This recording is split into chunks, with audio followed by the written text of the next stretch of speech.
नमस्कार आदाब, आप देख रहे हैं ऑन रिकॉर्ड मेरा भाईंदर। भारतीय जनता पार्टी के पूर्व नगर सेवक सुरेश खंडेलवाल ने और चंद्रकांत मोदी, इन्होंने भारतीय जनता पार्टी और इंडिपेंडेंट इस तरह के दो अलग अलग चुनावी नामांकन पर्चा भरा था, लेकिन आज 4 तारीख को उन्होंने अपने चुनावी पर्चे वापस ले लिए हैं। क्या कारण से उन्होंने चुनावी पर्चे वापस लिए, आइए हम आपको पहले वो सुनाते हैं। उनके साथ में इस वक्त जब ये पर्चा वापस लेने आ रहे थे, तब उनके साथ में भारतीय जनता पार्टी के अधिकृत उम्मीदवार नरेंद्र मेहता और पूर्व जिलाध्यक्ष रवि व्यास भी मौजूद थे। आइए पहले जानते हैं क्या कहना है इन लोगों का।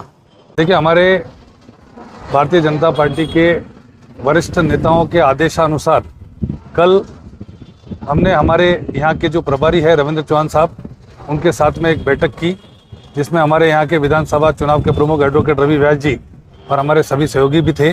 और उनके आदेशानुसार, जैसा कि हम हमेशा भारतीय जनता पार्टी के समर्पित कार्यकर्ता हैं, हमारे जितने भी हमारे सहयोगी, हमारी सभी संस्थाओं के हमारे मित्र, हमारे सब शुभचिंतक, सभी से बातचीत करने के बाद में कि हमें भारतीय जनता पार्टी का कमल खिलाना है। और पहले से ही हम तो 2 महीने से यही प्रचार कर रहे थे कि भारतीय जनता पार्टी का जो भी उम्मीदवार होगा, हमें उसको भारी बहुमत से जिताकर लाना है। ये तो जिस दिन हमने फॉर्म भरा उस समय तक भारतीय जनता पार्टी का उम्मीदवार का ऐलान नहीं हुआ था, और जब हम यहाँ पर फॉर्म भरने आए उसके बाद ही ऐलान हुआ, तो उस समय हमने अपक्ष फॉर्म भरा। और आज भारतीय जनता पार्टी के वरिष्ठों के आदेशानुसार यहाँ पर हमारे उम्मीदवार नरेंद्र मेहता जी और हमारे विधानसभा चुनाव प्रभारी एडवोकेट रवि व्यास जी उनके साथ में आकर, और हमारे यहाँ पर जो हमारे सहयोगी, हमारे सभी साथी, उनके साथ आकर यहाँ पर हमने हमारा नामांकन आज वापस लिया है। और भारतीय जनता पार्टी के जो अधिकृत उम्मीदवार हैं हमारे नरेंद्र मेहता जी, उनको जिताने के लिए आज से हमने पूरी कमर कसकर, जैसे कि हम 2 महीने से पहले से तैयारी कर रहे हैं, हमें उनको भारी बहुमत से जिताकर लाना है और मेरा भाईंदर में फिर से एक बार कमल खिलाना है। देखिए, भारतीय जनता पार्टी ने मीरा भाईंदर की टिकट जो है 29 तारीख को डिक्लेयर की थी कि कौन उम्मीदवार होगा, और हर व्यक्ति की अपनी इच्छा होती है कि वो चुनाव लड़े, और टिकट नक्की नहीं हुआ था, इसलिए बहुत लोगों ने उम्मीदवारी अर्ज भरा था। उसके अंदर हमारे भाजपा के 2 कार्यकर्ता है, चंद्रकांत मोदी जी और सुरेश खंडेलवाल जी, इन्होंने भी उम्मीद के हिसाब से एप्लीकेशन भरा था। अब पार्टी ने जब निर्णय ले लिया है कि भाजपा का उम्मीदवार कौन होगा, तो वो अब खुशी खुशी अपना अर्ज विड्रॉल कर रहे हैं, क्योंकि किसी को भी पार्टी के खिलाफ जाना नहीं था, सभी को पार्टी के साथ रहना है।